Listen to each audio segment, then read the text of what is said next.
Salamat po. A'udhu billahi minasyaitanir rajim. Bismillahirrahmanirrahim. Alhamdulillah rabbil alamin. Bismillahi wassalatu wassalamu Allah Rasulillahi. Assalamualaikum warahmatullahi wabarakatuh. Isa pong pagbati ng kapayapaan sa inyong lahat. Unang-una po sa amin pong tagapangulo, Senate Blue Ribbon Committee, Pinunong Minoria Aquilino Coco Pimentel III. Mga magandang umaga po. Sa amin pong pro tempore, Senator Jinggoy Estrada. Sa amin pong Majority Leader, Francis Tol Tolentino, sir. At sa amin pong Deputy Minority Floor Leader, Senator Risa Hontiveros. At siyempre po, sa amin pong pinakamatigas na senador, Senator Bato de la Rosa. At sa amin pong malasakit King, Senator Go. At sa lahat po ng mga bisita. At siyempre po sa Iron Man, ang hinahangaan po naming pinakamagaling na Pangulo ng Pilipinas, PRRD, Digong, Mayor, isang magandang umaga po sa inyong lahat. Ako po ay nakikinig sa mga opening statement ng aking mga kasama. Sila po ay mga batikan na senador, mga abogado, mga kilala na po na nagbibigay ng point of view sa legal na usapin. Ang akin pong pahayag ay naratibo ng isang convicted criminal. Ako po ay convicted. Ako po ay nakulong. Ako po ay nabuhay kasama ang mga kriminal sa Bilibid. At kilala ko po ang underworld. Siguro po, maaring sa ibang bagay, mas maraming nalalaman ang aking mga kasamang senador, pero pag pinag-usapan po natin ang mga kriminal dito sa bayan natin, ako po ang magsasabi sa inyo, napakadami na pong kriminal sa atin na walang puso, ang mga halang ang kaluluwa. Napag-usapan po natin ang mga biktima ng sinasabing war on drugs, pero hindi po natin napag-usapan ang mga biktima ng mga durugista. Kung paano pinapatay ang kanilang mga anak, pinapatay ang kanilang mga asawa, pinapatay ang kanilang kapitbahay. Kung paano sinira ng droga ang mga buhay ng mga pamilya ng OFW. Kung paano po sa loob mismo ng Bilibid, kung saan po ako nakulong ng 3 taon at ginawa ko pang pelikula ito. Ang pangalan po ng pelikula, maaari niyo pong panoorin, Hari ng Selda. Dito po ay binunyag ko na sa loob mismo ng Bilibid ay nagluluto ng shabu.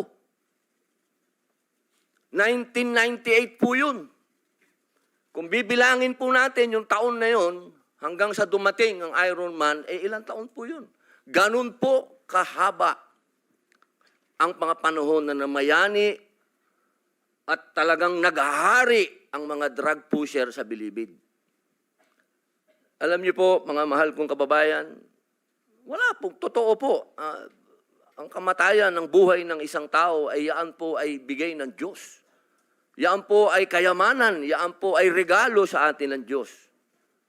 Pero, mga mahal kong kababayan, ang ating pong bayan ay nasa bingit ng napakalaking kapahamakan. Kung hindi po tatitindig ang ating kapulisan, kung hindi po tatayo ang ating mga law enforcement, tayo po ay tatalunin ng mga sindikatong naghahari na nagluluto na ng mga droga kung saan-saan. Mga mahal kong kababayan, ang datos po ang magsasabi na nung sa panahon ni Pangulong Rodrigo Roa Duterte, masasabi ko na po na natakot ang mga kriminal. Wala pa po siyang ginagawa. Doon lang sa commercial niya na last Christmas yun na to, natakot na ho ang napakaraming kriminal. Natakot na ho ang napakaraming durugista, napakaraming pusher ang nag-surrender. Wala pong nangyayari. Sa salita lang po yun. Mga mahal kong kababayan, kung sisisi natin lahat ang mga namatay dito sa administrasyon ni Rodrigo Roa Duterte, abay nagkakamali po tayo. Alamin po natin kung ano ang drug underworld. Kung ano ang mga drug syndicates. Ako na po ang nagsasabi sa inyo, regular na po ito tuwing magpapalit ang administrasyon, naglilinis ang mga sindikato. Magkakaroon talaga ng maraming mamamatay dahil naglilinis. Para pagpasok ng bagong administrasyon, yung kanilang mga alagang, mga kriminal, mga alagang, mga pusher, mga tapos na. Sana po, sa usapin na ito, maging realistic po tayo, mga mahal kong kababayan. Kung kailan ba natin na ibalik sa mga kababayan natin ang kalsada. Nung panahon na yon, nagiinuman sa tabi, nakahubad, ang mga babae hindi makapaglakad, hindi ka makapaglakad ng may cellphone ka, aagawin ng cellphone mo, loob ng bahay mo, papasukin ka. Mga kababayan naman, huwag naman nating haluan ng politika ito. May mga bagay dito sa mundo na kailangan maging realidad tayo. Buong mundo, problema ang droga. Kung walang tatayo para lumaban dito, paano na ang kinabukasan ng mga anak natin? Paano na ang kinabukasan ng bayan natin? Kaya sana po ang inihiling ko sa lahat dito sa pagdinig nito, iwasan ng politika at tingnan po natin kung saan talaga tayo tutungo ang bayan natin.